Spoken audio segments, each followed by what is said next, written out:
In the outback of Western Queensland, there is a light that follows people, not toward anything, not away from anything. It simply follows. Witnesses describe it as roughly a quarter the size of the full moon, pale, fuzzy at the edges, moving in a way that reminds them of bees in a swarm. It has been doing this since before anyone gave it a name. The Channel Country of Western Queensland is one of the most ancient, continuously inhabited landscapes on Earth. Not ancient in the way that European history uses the word, centuries, millennia, but ancient in a way that reframes what those words mean. The braided river channels that cross this country, the Diamantina, the Georgina, the Cooper, flow only a few times a decade when monsoon rains far to the north push water slowly southward across the plains. Between those floods, the channels sit dry and pale under a sky that offers nothing between you and the horizon. The gibber plains, flat stretches of polished stone that catch the light and throw it back at you, extend for distances that defeat the eye. The Mitchell grass downs, the Kullilli trees along the dry watercourses, the artesian springs that bubble up through limestone from aquifers so deep their water fell as rain during an earlier geological age. This is not a landscape that feels inhabited in any conventional sense. And yet, the Arabana, the Wangkangurru, the Kullilli, and their neighbors have known this country for tens of thousands of years, not as empty wilderness to be crossed, but as a living entity to be read, maintained, and remembered. Their oral traditions do not describe the Channel Country as a backdrop. They describe it as a participant. And the lights that move across it at night have been part of that description for longer than any written record can reach. The name Min Min is itself a mystery. It may come from an Aboriginal language spoken around the Cloncurry area of Queensland. It may come from the Min Min Hotel, a rough outback establishment near Boulia that burned down sometime in the early 20th century, leaving only a cemetery behind. A stockman reported seeing the light near those ruins in 1918 and the name attached. But neither connection has ever been substantiated. The name may be older than the hotel. The name may be older than any European record of this country at all. In 1838, if the account is what it appears to be, a traveler published a book called 6 Months in South Australia that described lights seen moving across the outback at night, following riders, disappearing when approached.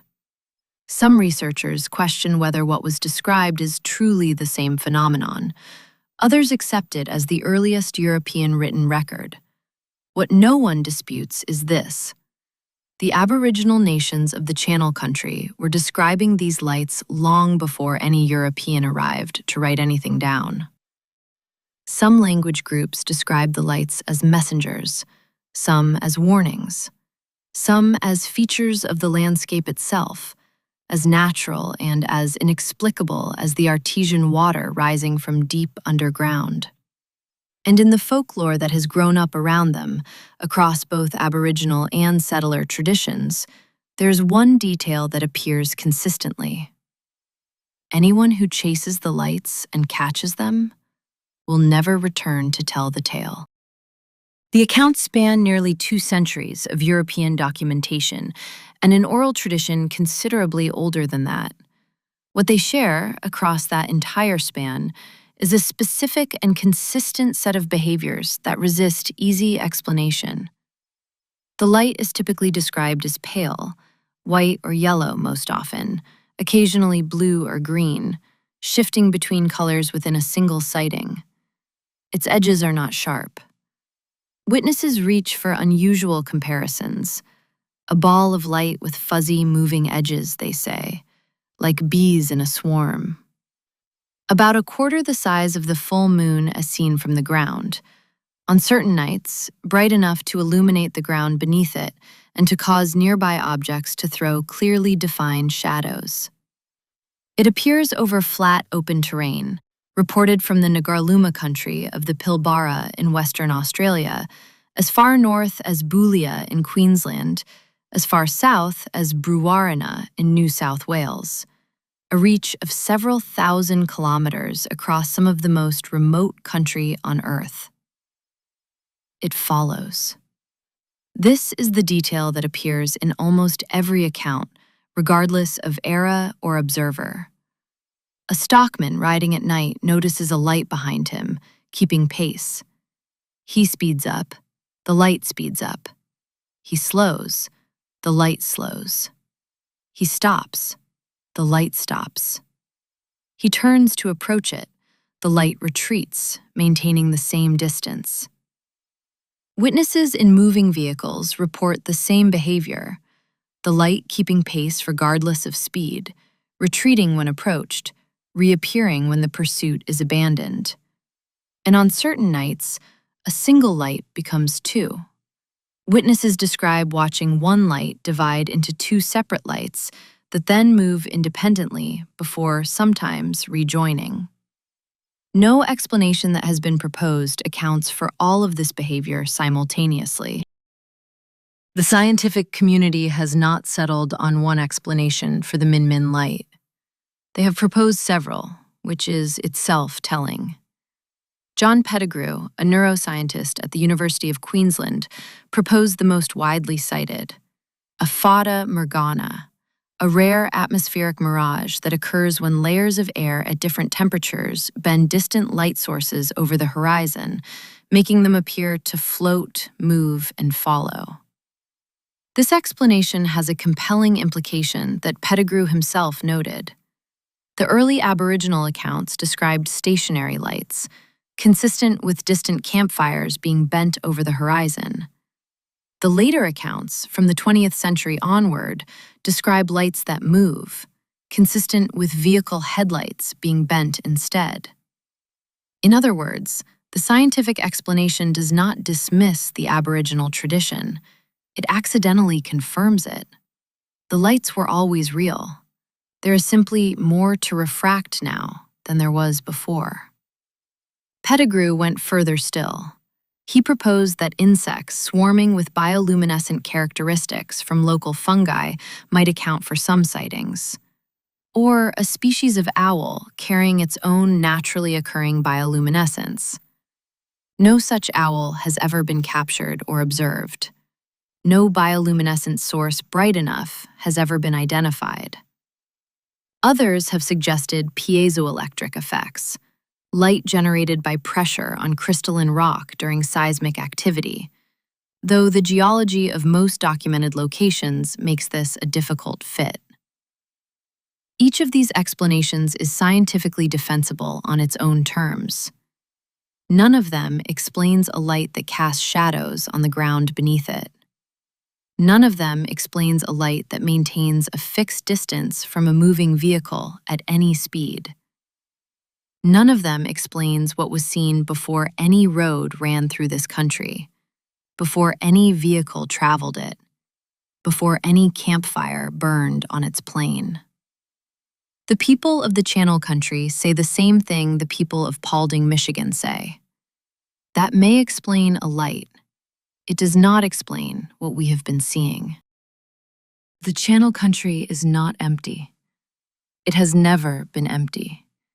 The Arabana people's relationship with this landscape is one of the longest continuously maintained relationships between a human community and a specific place anywhere on Earth. Their oral traditions describe the landscape not as a setting, but as a text. Every waterhole, every dry channel, every outcrop of stone carrying meaning that has been maintained and transmitted across generations for a span of time that makes European settlement look like a recent footnote.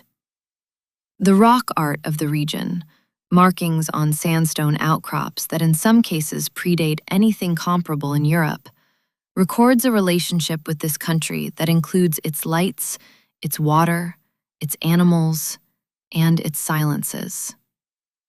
What specific meaning the lights hold within those traditions is not fully documented in any public record, and some of what is known belongs to the communities themselves rather than to any outside account. What can be said is this: the Aboriginal nations of the Channel Country did not discover the Min Light. They have always known it.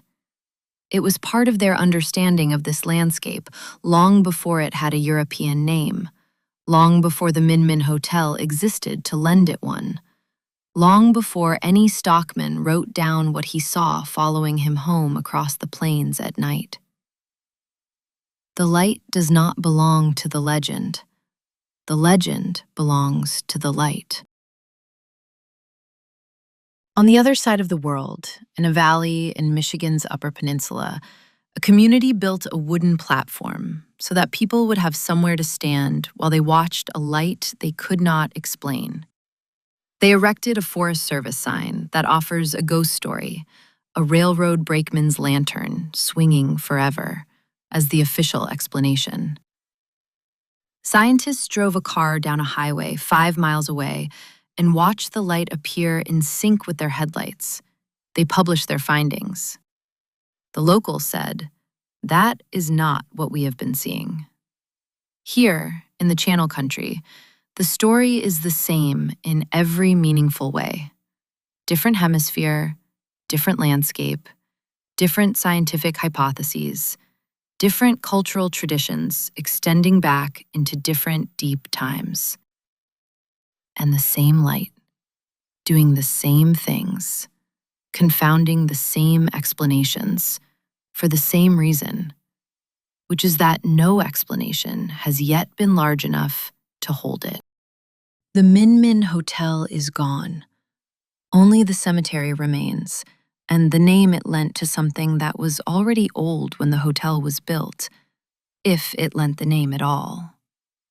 The sign in Boolia marks the legend for passing tourists the way the Forest Service sign marks the Paulding Light for visitors to Robbins Pond Road, an official acknowledgement that something is here, accompanied by a polite silence about what that something actually is. Two signs, two valleys, two communities that have watched the same phenomenon for longer than the signs have existed, and longer than the names attached to the phenomenon are old. The Aboriginal nations of the Channel Country have a relationship with this light that stretches back further than any European can document. The Anishinaabe of the Upper Peninsula carry the memory of their landscape in ways that predate any road or power line running through the valley where the Paulding Light appears. Neither tradition needed a scientist to confirm what they already knew, that the light is there, that it behaves in ways that defy ordinary explanation, and that the correct response is not to explain it away, but to learn to read it as part of the country it inhabits. Some things exist at the edge of what any single framework of understanding can hold, scientific, folkloric, or otherwise. They do not disappear when the framework fails them. They simply continue, patient and indifferent, appearing every night in their respective valleys, following travelers who stray too far from the path, retreating when approached, pulsing with a rhythm that witnesses struggle to describe as random. Same fears, different shores.